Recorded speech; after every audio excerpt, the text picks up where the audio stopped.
¿qué tratamiento antibiótico darían a un paciente? ¿Se le da tratamiento antibiótico a un paciente con pancreatitis? ¿Sí? ¿No? ¿En qué caso se le da tratamiento antibiótico? Solo se da antibiótico en el caso de que la necrosis esté infectada y esté demostradamente infectada. Y para demostrar la infección tienen que hacer una punción aspiración con aguja fina, lo cual no se hace frecuentemente. ¿Ya? Entonces, usualmente la terapia antibiótica solo se da en el caso de que haya necrosis infectada y que sea demostrada en este caso. ¿Cuál es el tratamiento? Usualmente los carbapenems, ¿no? Como el imipenem por 14 días. Siguiente concepto. ¿Se da profilaxis antibiótica sí o no? No. No sirve la profilaxis antibiótica. No está demostrado que sirva profilaxis antibiótica. Por ejemplo, tienen un paciente que tiene una necrosis pancreática extensa y este paciente, ustedes ven que está en franco deterioro, no está evolucionando muy bien. Le dan antibiótico para prevenir que se infecte, no sirve. ¿De acuerdo? No sirve. Se ha demostrado que no mejora la mortalidad tampoco. Solamente es en el caso de que los pacientes tengan la necrosis pancreática infectada demostrada. ¿Ya? Ya saben que no sirve la profilaxis antibiótica, no está aceptada mundialmente como rutina. La necrosis infectada es indicación para uso de carbapenems, ya saben, y en el caso de que haya necrosis infectada y realmente con complicación, es la única indicación de tratamiento quirúrgico, ¿de acuerdo? Es la única indicación de tratamiento quirúrgico. 22. Paciente con 5 días de dolor abdominal en banda y cálculos en vesícula por ecografía. Se sospecha de pancreatitis. ¿Qué sugieren? ¿Qué le pido? ¿Qué se le da? ¿Qué se le pide? Están sospechando. Tienen 5 días de dolor y cálculos en vesícula por ecografía. Y ustedes sospechan pancreatitis. ¿Qué le piden? Vamos, ¿cuáles son los criterios de pancreatitis? Amidasa y lipasa. ¿Cuál le piden? ¿Amidasa o lipasa? ¿Lipasa por qué? ¿Porque es más sensible y más específico? La respuesta es cierta, pero tienen que saber el tiempo. La amidasa usualmente se eleva a las 12 horas del dolor. ¿Ya? Se eleva entre las 4, 6, 8 horas del dolor. Mantiene su pico a las 48 horas, pero el tercer día cae. Y el tercer o cuarto día ya se mantiene en niveles muy bajos. Entonces, al quinto día no te va a servir pedir una amidasa. La lipasa igual se eleva a las 4, 6, 8 horas del dolor. Mantiene su pico entre las 48 y 72 horas y esta se mantiene hasta 7 días después. Entonces, por eso es importante pedir una lipasa después del tercer o cuarto día. Entonces, acá le piden una amidasa, una lipasa, perdón, ¿no? Es una lipasa. Pregunta 23. ¿Es una complicación sistémica de la pancreatitis aguda? ¿Cuál? ¿Una complicación sistémica cuál es? Insuficiencia respiratoria. He dicho que absceso, pseudoquiste, necrosis eran complicaciones locales, ¿no? Ahora la sistémica es la insuficiencia respiratoria. ¿En qué consiste el signo de Cullen?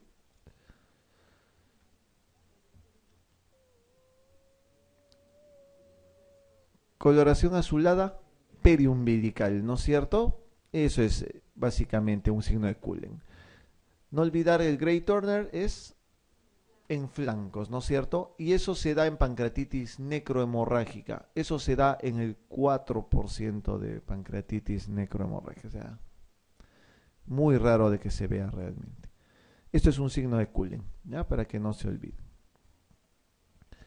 ¿Cuál de los siguientes pertenece a los criterios de Ranson en las primeras 48 horas? Criterios de Ranson en las primeras 48 horas.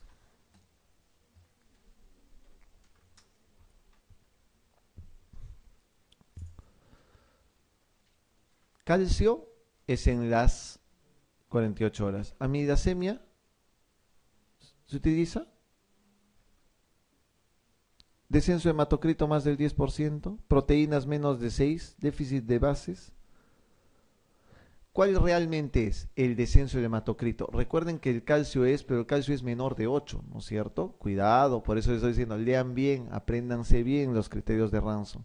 Amidasa no se utiliza para los criterios de Ranson, ¿de acuerdo? Entonces es el descenso del hematocrito más del 10%, ese es el único criterio. En cuanto al tratamiento de pancreatitis aguda, a ver, es cierto, ¿no es necesario en los casos leves realizar dieta absoluta? ¿Es cierto eso? Falso. ¿Siempre se debe colocar una sonda nasogástrica? Falso, ¿no es cierto? ¿El tratamiento de elección es el quirúrgico siempre que sea posible? Totalmente falso. ¿La CEPRA está indicado como tratamiento en las pancreatitis de origen etílico? No, pues se utiliza solo en las de vía biliar. ¿No está demostrado que el tratamiento antibiótico profiláctico aporte ventajas? Eso es cierto, ¿no? No está demostrado eso. ¿La causa más frecuente de muerte en pancreatitis aguda es? ¿Cuál será? ¿Cuál les he dicho? Hay uno que mata. Siempre la infección, la sepsis es lo primero, ¿no? Es la causa más frecuente de muerte en pancreatitis. ¿Cuál de las siguientes afirmaciones sobre los pseudoquistes pancreáticos es falsa? ¿Se producen entre la segunda y la cuarta semana? ¿El 20% evoluciona a la resolución espontánea? ¿Habitualmente requieren tratamiento quirúrgico? Eso es falso, ¿no? O sea, realmente el pseudoquiste pancreático no requiere tratamiento quirúrgico. Usualmente el tratamiento es solamente expectante. ¿Producen dolor por presión? Sí. ¿Se pueden tratar con punción aspiración dirigida? Sí. Doctores, acá, y es una pregunta antigua, ¿se produce entre la segunda y cuarta semana? Pues no. Ya les he mencionado en un momento que ahora se considera pseudoquiste cuando es la lesión más de las 4 semanas, ¿no es cierto? Entonces, esto ahora sí ya márquenle como un asterisco, realmente no es una pregunta ya actual, ¿no? El 20% evoluciona hacia resolución espontánea, cierto, el 20% resoluciona, de repente hasta un poco más, ahora se espera que sea mucho mayor la resolución. ¿Cuál de las siguientes complicaciones de la pancreatitis aguda se produce en las 2 primeras semanas? Ok, esta es otra pregunta también un poco antigua, ¿no es cierto? Es un poco antigua porque ahora ya son parámetros diferentes. Pero hay una complicación de pancreatitis, es una pregunta un poco difícil, que se produce siempre en las 2 primeras semanas, que es esta retinopatía de Porcher. ¿Ya? Es una pregunta un poco difícil porque es bastante rebuscada. ¿Ya? Ténganlo en consideración de todas maneras. Pregunta 30. Paciente con 2 días de dolor abdominal en banda y cálculos en vesícula por ecografía. Se sospecha de pancreatitis. ¿Cuál es la primera opción? ¿Cuál es? ¿Amilasa o lipasa? Es cierto que en este caso sí pueden pedir cualquiera de las dos, es la verdad, ¿no? Incluso algunos sugerirían que el lipase es más sensible y específico, pero lo primero que deben de pedir por costo es amilasa, ¿ya? Lo primero que se pide por costo es amilasa. En pancreatitis crónica tiene unas variantes que debemos de evaluarlo bien.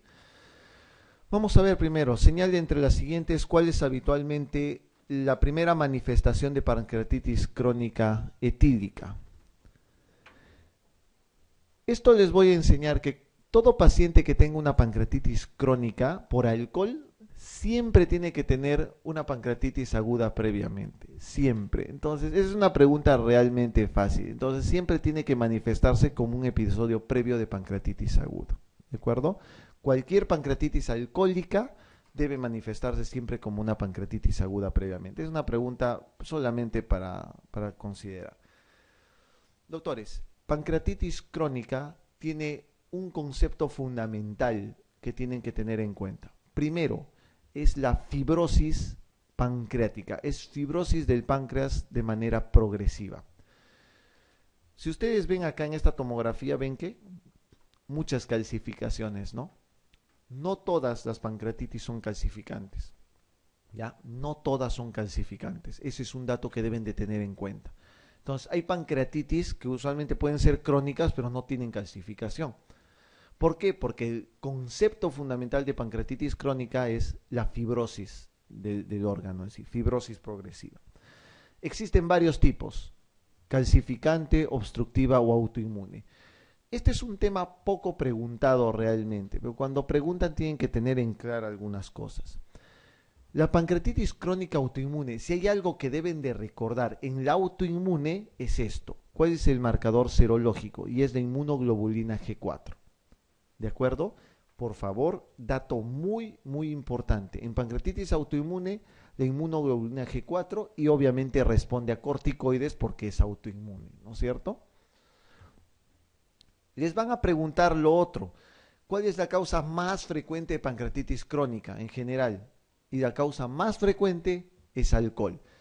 A diferencia de la causa más frecuente de pancreatitis aguda, que es litiasis, ¿no es cierto? Entonces, no confundir ese detalle. Hay alteraciones congénitas, autoinmunes, farmacológicas que pueden producir pancreatitis crónica, pero no olvidar que la más frecuente es el alcohol.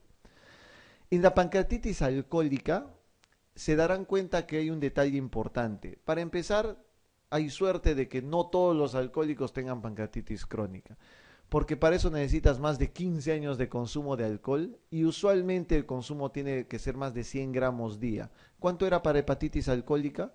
30. O sea, es más probable que hagas una hepatitis alcohólica que hagas una pancreatitis crónica realmente. Es difícil hacer una pancreatitis alcohólica así nomás. No olviden que el comienzo de la pancreatitis alcohólica es una pancreatitis aguda. Esa era la respuesta a la pregunta, es la primera manifestación. No toda pancreatitis alcohólica se vuelve crónica. Las calcificaciones pancreáticas se pueden ver así, ¿no? En una radiografía simple e incluso en algunas tomografías. Esto de pancreatitis tropical les pongo porque es una pregunta de un examen. Realmente un poco fácil. Lo de la pancreatitis tropical es fundamentalmente una pregunta realmente muy malintencionada. Es tan raro que solamente tiene una alta prevalencia en la India. Es así de raro, ¿no? Las cosas, ¿no? Entonces, tiene alta probabilidad de hacer diabetes y calcificaciones. Ese es el dato. Clínicamente debes de saber que el signo fundamental, el síntoma fundamental de una pancreatitis es el dolor abdominal. De una pancreatitis crónica es el dolor abdominal. ¿De acuerdo? Eso es lo primero que deben de saber. Existen tres cosas que va a tener un paciente con pancreatitis crónica. Siempre lo más frecuente el dolor. Segundo, lo que va a tener es diabetes mellitus. Y tercero, lo que va a tener es insuficiencia pancreática o esteatorrea.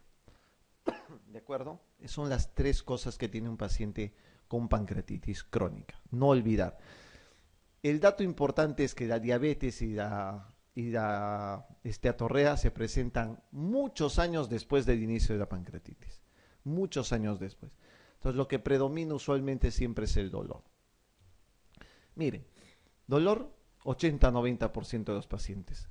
Diabetes y esteatorrea en un porcentaje mucho menor. Y eso se presenta 10-20 años después del inicio de la pancreatitis. Ya saben, calcificaciones, insuficiencia pancreática dado fundamentalmente por la esteatorrea. ¿Cómo se hace el diagnóstico? El diagnóstico de una pancreatitis, ya que es un proceso de fibrosis pancreática, el diagnóstico es siempre por un método de imagen. Acá olvídense de la amilasa y la lipasa, por favor, ¿ya? Amilasa y lipasa no sirven para el diagnóstico de pancreatitis crónica.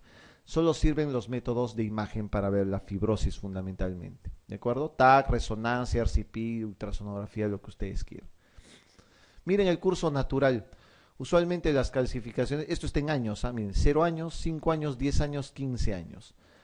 Las calcificaciones pueden aparecer al 5.º año, ¿no? La fibrosis obviamente desde un inicio. Pero miren la diabetes y la esteatorrea, después de 10 a 15 años del inicio de enfermedad. ¿De acuerdo? A veces se puede complicar la pancreatitis crónica y puede haber pseudoquistes también en la pancreatitis crónica. Puede haber pseudoquiste pancreático y ese pseudoquiste pancreático se puede romper y dar sangrado, puede dar ascitis o puede dar un sangrado que sale por acá por el esfínter de Oddi que se conoce como hemosucus pancreático. Da hemovidia o hemosucus pancreático. ¿De acuerdo? Esas son las complicaciones. Doctores, concretando lo que quiero decirles. Pancreatitis crónica, 1, no todo es calcificación. 2, tiene síntomas. Dolor abdominal es lo importante, tiene esteatorrea y tiene diabetes mellitus. Insuficiencia pancreática endocrina, diabetes mellitus. Insuficiencia pancreática exocrina, esteatorrea. Eso es para que lo definan, pero eso es presentaciones tardías, ¿ya? Son después de 10 años aproximadamente de enfermedad. Como tu síntoma fundamental es el dolor, el tratamiento usualmente suele ser analgésico. Y el tratamiento analgésico también es muy variable, desde analgésicos simples como paracetamol o AINES hasta pulsos de morfina tranquilamente si la cosa es muy severa. Es muy variable, ¿de acuerdo? Y puede haber tratamiento endoscópico. En el caso de que haya calcificaciones, obstrucciones, se puede hacer algunas esfinterotomías o extraer los litos en el caso de las calcificaciones. Se puede hacer eso. No olvide entonces manejo del dolor. En el caso de que haya complicaciones, se maneja la esteatorrea y la diabetes en sí. En la parte quirúrgica se puede hacer cirugía en la cual se puede sacar toda la parte que esté alterada del páncreas. O sea, se puede hacer una pancreatoieunostomía encima. O sea, sí se puede retirar el páncreas. ¿Te mejorará el dolor? Sí. ¿Pero qué va a empeorar? La diabetes y la esteatorrea, obviamente por insuficiencia pancreática. Vamos a entrar a la parte de lo que es enfermedad inflamatoria intestinal. En enfermedad inflamatoria intestinal tenemos que tener en cuenta que la mayoría de preguntas, doctores, la mayoría de preguntas están relacionadas a ustedes aprender cuáles son las características de colitis y cuáles son las de Crohn. Solamente diferenciarlas y nada más. De ahí no van a tener problemas. Dice acá, un paciente con colitis ulcerosa o ulcerativa de 12 años de evolución en las biopsias muestra displasia grave en el área del sigmoides, una displasia grave. ¿Qué actitud harían? ¿Le resecan el sigma? ¿Le sacan todo el colon? ¿Le toman una nueva biopsia en 3 meses y hacen una resección en caso de que lo confirmen? ¿Ecoendoscopía para evaluar la invasión de la pared o quimioterapia? ¿Qué harían en un paciente que tiene colitis ulcerativa y una displasia de alto grado o una displasia grave? Resecar el sigma, ¿no? Eso es lo que la mayoría, por eso ponen en la A siempre esa. Pues lo primero que ven. Doctores, concepto fundamental. La colitis ulcerativa, para empezar, tienen que saber que es una inflamación continua de la mucosa, ¿no? Inflamación continua de la mucosa colónica. Donde ustedes encuentren un foco de displasia, se va todo el colon. Tiene que retirarse todo el colon sin excepción, ¿de acuerdo? Por más que encuentres un solo foco de displasia en el sigma, en el transverso, en el ciego, vuelva todo el colon. O sea, el tratamiento es una colectomía total, ¿de acuerdo? El motivo es el siguiente. Tú tomas la biopsia en una colitis ulcerativa de manera... ¿Qué les digo? De manera al azar simplemente. Entonces, si en una de ellas te tocó una displasia, puede haber displasia en cualquier otro lado porque la afectación es continua del colon. Y el colon mide 1,5 metros, no puedes biopsiar cada centímetro del colon en este caso. Entonces, donde haya displasia, va todo el colon afuera, ¿ya? Se hace colectomía total. Primera gran diferencia, doctores, el Crohn afecta desde la boca hasta el ano. La colitis ulcerativa solo afecta el colon, ¿de acuerdo? Solo es colon, por eso se llama colitis. En cambio, el Crohn es desde la boca hasta el ano. Segundo, la ubicación más frecuente del Crohn es la válvula iliocecal, la región iliocecal. La colitis ulcerativa es una afectación continua del colon, no tiene preferencia, pero lo más frecuente en el segmento afectado suele ser la parte rectal. Doctores, no olvidar que el recto se afecta en el Crohn solo en la mitad de los casos, pero en la colitis casi en todos los casos se afecta, ¿no es cierto? Primer punto. Otra cosa que deben aprender a diferenciar. La afectación del Crohn es una afectación en parches. Parche, úlcera acá, úlcera acá, úlcera acá, úlcera acá. Eso es afectación en parches. La afectación en colitis ulcerativa es continua, ¿de acuerdo? Es todo continuo. Otra diferencia, como son úlceras profundas en el Crohn, esa es transmural. En la colitis ulcerativa es sumamente superficial nada más. ¿De acuerdo? Existen factores autoinmunitarios, genéticos, etcétera, que pueden desencadenar la enfermedad. Y acá, estos cuadros que les voy a mostrar, estos cuadros son los que tienen que aprender. La diarrea con moco y con sangre es más frecuente en la colitis ulcerativa, más frecuente en colitis ulcerativa que en el Crohn. La rectorragia, recuerden que la afectación rectal principal es ¿dónde? En colitis ulcerativa, por eso es más frecuente en colitis ulcerativa. El dolor abdominal puede presentarse en cualquiera de los dos, pero suele ser más frecuente en el Crohn y sobre todo en el lado derecho, en fosa ilíaca derecha. ¿Por qué? Porque la afectación es iliocecal.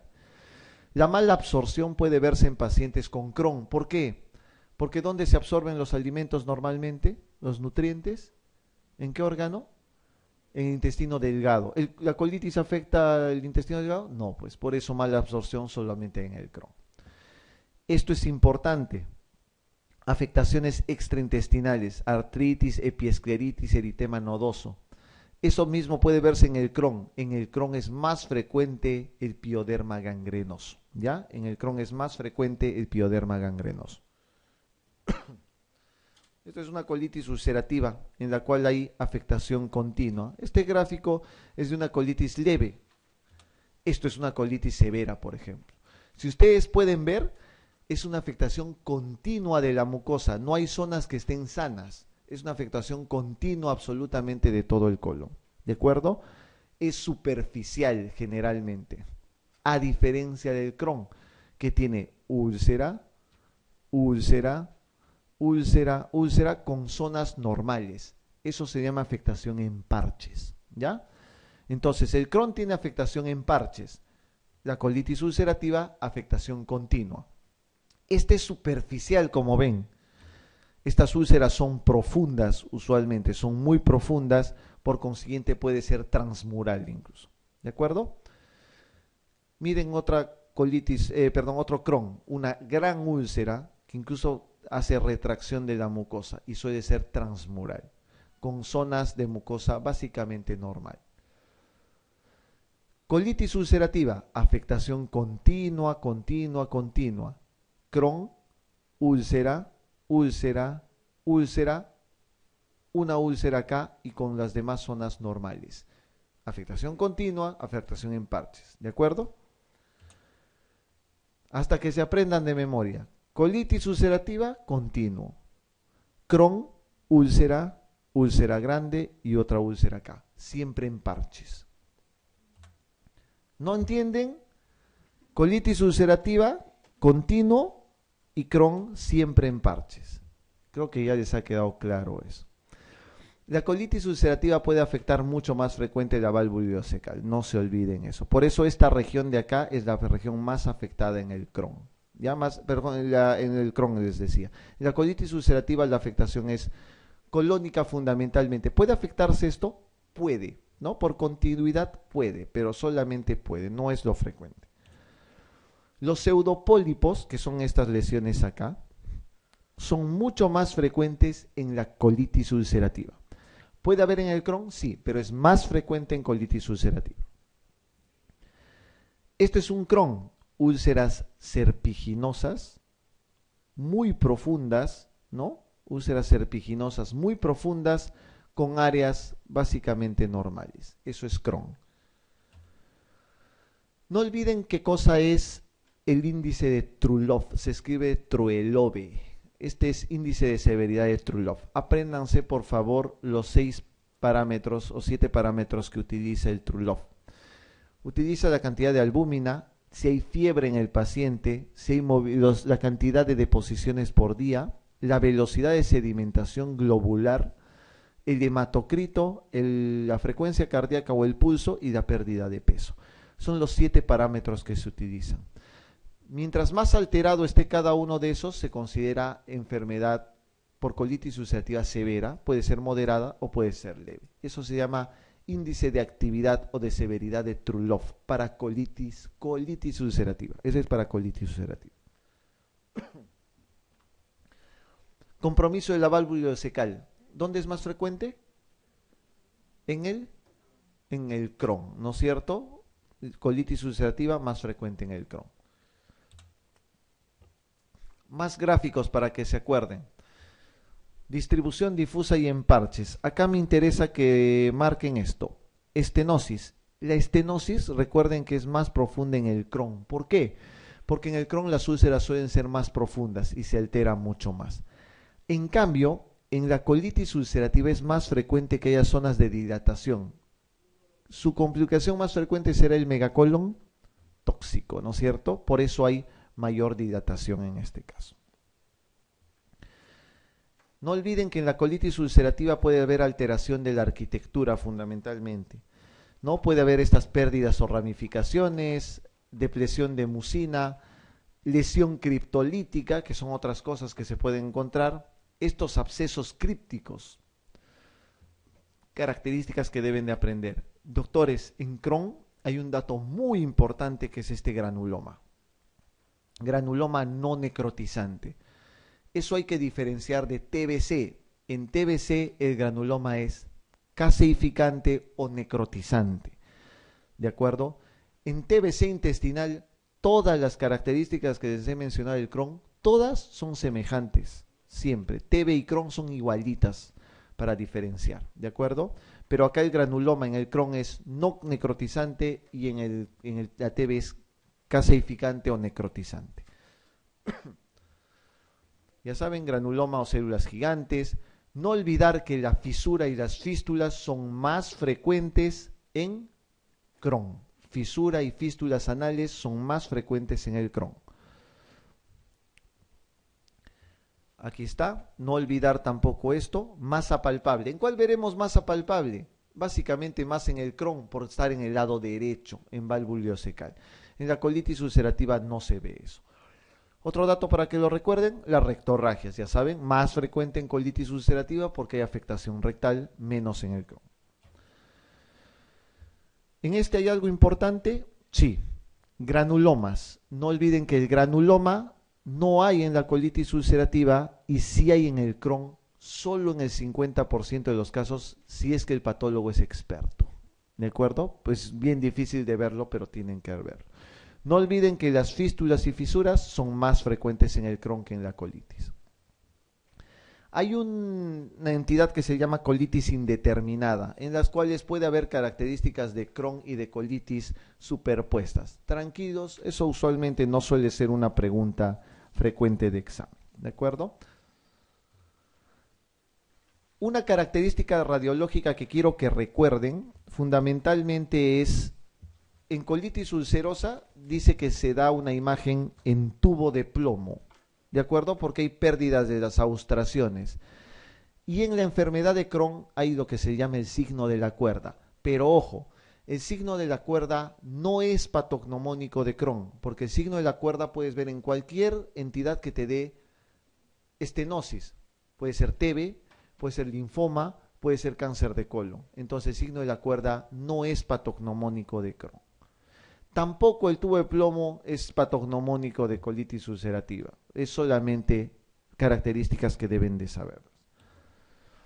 TB colónica, no se olviden por favor, para diferenciar del Crohn, fundamentalmente es la necrosis caseosa, ¿no? Caseificante. En el Crohn es no caseificante. Miren cómo es un Crohn, lesión ulcerada, ¿no? Igualita, una TB es igualita a un Crohn, igualita, no hay diferencia endoscópica acá. ¿Dónde es la ubicación más frecuente de la TB intestinal? También es ileocecal, igual que en el Crohn, ¿ya? Miren, úlceras profundas, ¿no? Con áreas de mucosa normal, igualitas que en el Crohn. Granuloma, en este caso epitelioide, que tiene caseificantes, que son caseificantes. En este algo importante, no olvidar que el megacolon tóxico puede verse en Crohn o en colitis, pero lo más frecuente, siempre lo más frecuente es que sea en una colitis ulcerativa. ¿Cuál se perfora más? Usualmente el que sea transmural no implica que sea el que se perfora más. La perforación es más frecuente en la colitis porque se distiende más y hay más tendencia a ruptura posterior, ¿no? El dato que sí me es importante que recuerden: hay pacientes que tienen que ser operados muchas veces porque ya no hay forma de tratarlos. Hay uno que recidiva casi siempre, que es el Crohn. tú operas un Crohn que está alterado y lo más probable es que después de un tiempo eso fistulice de nuevo, se vuelva a estenosar. Es terrible la operación del Crohn. En cambio, en la colitis ulcerativa, ¿qué vas a operar? Vas a sacar todo el colon y se acabó el problema. Ya no hay más problema. La recidivia postquirúrgica entonces es más frecuente en el Crohn. ¿Cuál lleva más a cáncer, el Crohn o la colitis? Un poco más frecuentemente la colitis ulcerativa. ¿Qué es esto? Un colon transverso más de 5.5 centímetros acá. Diagnóstico es megacolon tóxico. Entonces el megacolon tóxico está definido fundamentalmente por un colon transverso más de 5.5 centímetros, ¿no? Miren, tremendas asas intestinales colónicas. Eso es un megacolon tóxico. Usualmente creen que el tratamiento del megacolon tóxico es quirúrgico siempre, pues no. Lo que se hace primero, o sea, el tratamiento inicial de un megacolon tóxico es darle antibiótico terapia, corticoides y nutrirlo parenteralmente. Parenteral, no enteral, nutrición parenteral. Si no te mejora el tratamiento con eso, el tratamiento es sacarle todo el colon sin excepción. Es una proctocolectomía total.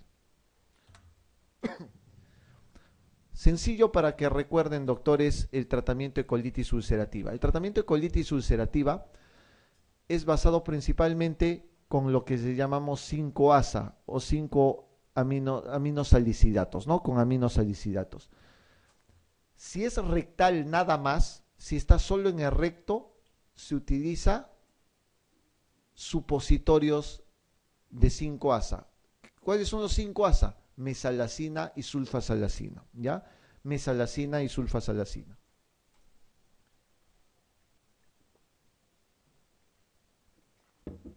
Entonces, miren, si está solamente en el recto, los 5-ASA.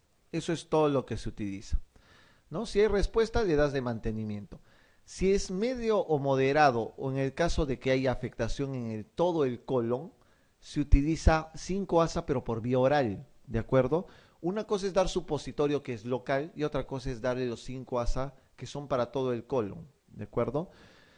En el caso de que no te resulten esos tratamientos, recién pasas a tratamiento con corticoides. ¿Ya? Recién se pasa en tratamiento con corticoides. Si no te funciona el tratamiento con corticoides, doctores, tienes que utilizar o ciclosporina o infliximab. O ciclosporina o infliximab. Eso es lo que se utiliza. ¿Cuáles se dan normalmente por vía ambulatoria? Los 5-ASA. Cuando vas a usar corticoides, tienes que darlo con el paciente hospitalizado. Si vas a dar infliximab, lo puedes dar ambulatorio, pero ese es en el caso de que no responda a corticoides. Después de eso, el paciente ya prácticamente puede ser sometido a tratamiento quirúrgico, ¿no? Es básicamente lo mismo. Se puede usar ciclosporina o infliximab fundamentalmente. No compliquen mucho. En el Crohn